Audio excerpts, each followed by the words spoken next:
What's going on, guys? This is the Red Rogue, and I hope you're all doing well today.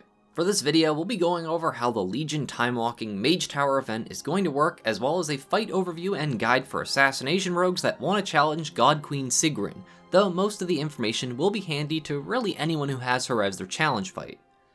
Now, if you need an explanation of how the Mage Tower challenge works, then please continue with this part of the video before continuing.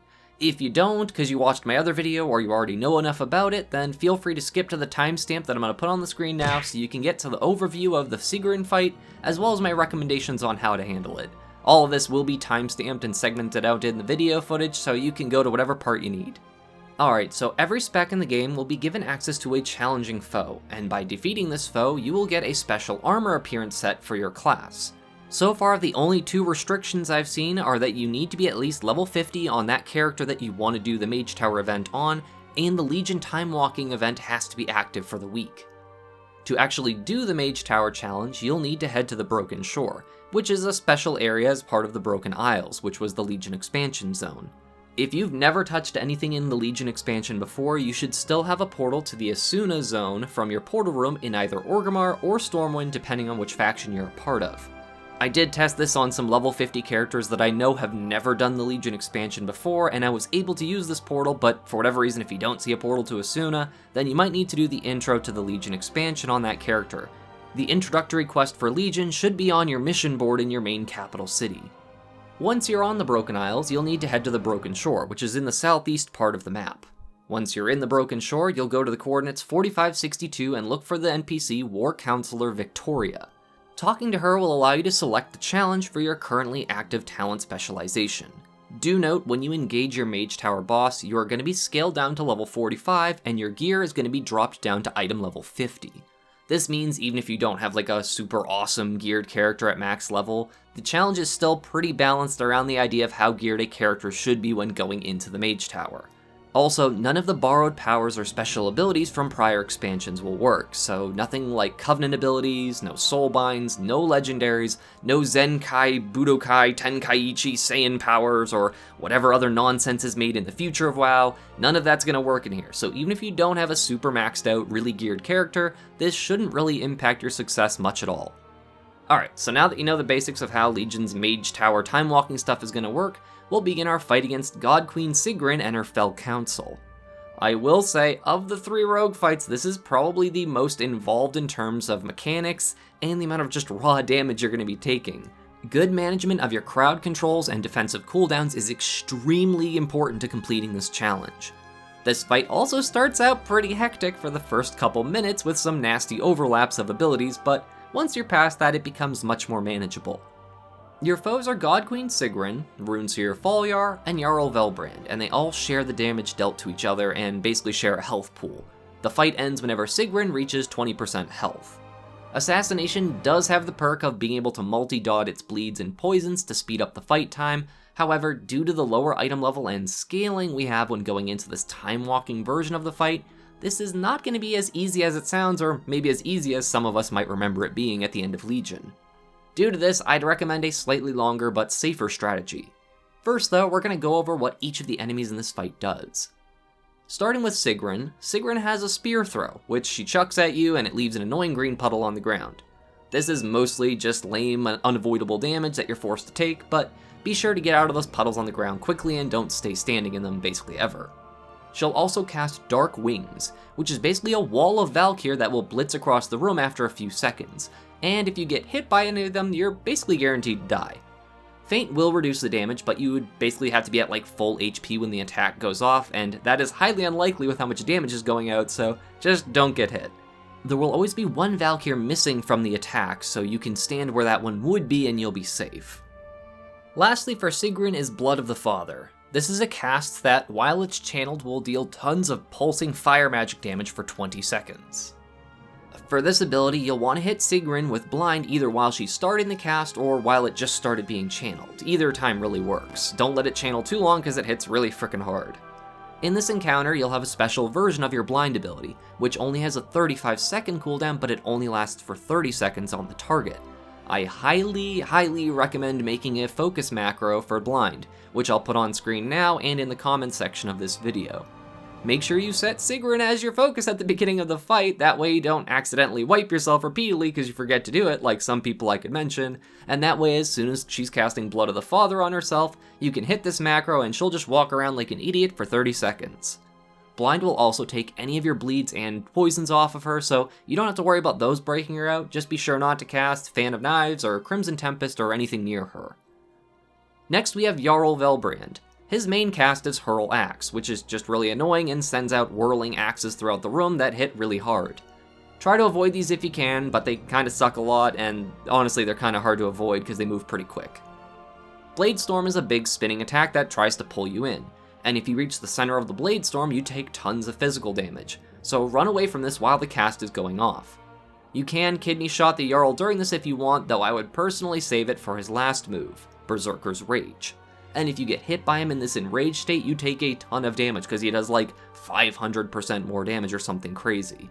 Unfortunately, Shiv does not remove this enrage. Instead, you'll want to kidney shot him and kite him around the room during this move. I'd personally recommend running Crippling Poison in general because of the melee damage being pretty painful in this fight from both the Jarl and Sigryn, but having Crippling Poison also does let you apply a strong slow if you do Shiv him with Crippling Poison active, so that is a plus. Lastly is Runeseer Faljar. He'll mainly just spam Shadow Bolt, which is pretty moderate damage, which you can interrupt every now and then if you want to reduce some of that damage you're taking. His most annoying move though is Runic Detonation. This spawns 3 purple runes around the room, and they will slowly shrink until they disappear. If any of the runes disappear before you step on them, then they'll explode and deal a ton of magic damage, which is almost guaranteed to kill you. Step on the runes in the order of the smallest one to the largest to ensure you'll have time to pop all of them, and if you can't for whatever reason reach them due to other mechanics going on, then you can use Cloak of Shadows to skip doing the runes entirely as long as you time it well. The last ability for Runeseer Faljar is he'll occasionally start channeling Ancestral Knowledge. This applies an Absorb Shield to him, and while the shield is active, he can't be CC'd or interrupted at all. You'll need to DPS the Absorb Shield off of him and then kick the cast, or he'll deal a ton of magic damage. This again can be immune with Cloak of Shadows, but the shield really isn't that big, so you should be able to break through it easily enough. Lastly, and this is something that makes this fight thankfully a little bit easier, you'll occasionally see these dead Valkyr fall into the arena, and they will have a glowy golden orb they leave on the ground. Pick these up and you'll be healed by a pretty sizable amount. They do disappear after like 6 or 8-ish seconds I think, so don't wait too long or you'll miss out on that sweet free healing, which you will absolutely need. These mechanics will often overlap in annoying ways in the first couple minutes of the fight, but for the easiest time doing this, I recommend keeping the Runeseer as your primary target for the most part, and just dotting up Sigryn and the Jarl when you can since they're melee and they're gonna have to chase you around the room anyhow. This means just interrupting the Runeseer Shadow Bolt so you can kite basically everyone at the same time.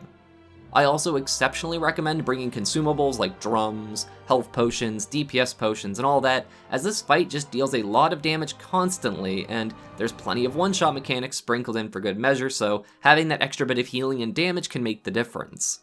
Keeping Sigryn blinded every time she casts Blood of the Father on herself is honestly the safest way to handle it, since that helps reduce the number of puddles on the ground from her spears, less Dark Valkyr attacks, and stops her hard-hitting pulsing damage when she's channeling that Blood of the Father move. Evasion and Cloak of Shadows will really save you in bad overlap situations. Make sure to use Crimson Vial basically on cooldown, and when you move around the room, make sure not to have your back facing either the Jarl or Sigryn if they're chasing you, as you have no chance of dodging a melee attack if you're hit from behind. Sprint will also let you get some breathing room to get some extra healing ticked up if needed, and it's really handy for picking up those healing orbs fast, or popping the purple runes on the ground quickly if more mechanics are coming up. Now for a quick talent recommendation section. Originally, when I did this on the PTR, I was using elaborate planning for the first row due to it being just a nice, easy damage gain, but after looking over my footage, I'd probably recommend going with Master Poisoner instead. Not only does this increase your damage by a little bit with that 30% boost to deadly poison, but it will make all your non-damaging poison effects better by 20% as well. This means our crippling poison will now slow all the time by 60%, and when you use Shiv on the Jarl, you'll practically bring him to a crawl with an 84% slow for 5 seconds.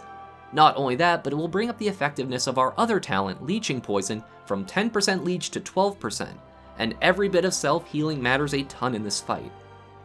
Master Assassin is my go-to in general as Assassination for just burst damage, so I stayed with that and I thought it performed perfectly fine.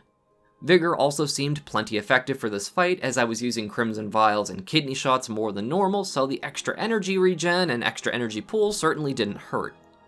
Leeching Poison is practically mandatory for solo content such as this fight, and again, when combined with Master Poisoner, will give you that extra bit of sustainability. None of the enemies in the Sigryn fight can be silenced with Garrote, but they can be stunned with Kidney Shot, so either Internal Bleeding or Prey on the Weak would be solid choices. I'd personally go with Internal Bleeding since I usually just save all my Kidney Shots for when I'm kiting the Jarl, so having that extra damage ticking on him is good and I don't have to worry about staying too close when Kidney Shot wears off and he's enraged and then he slaps me.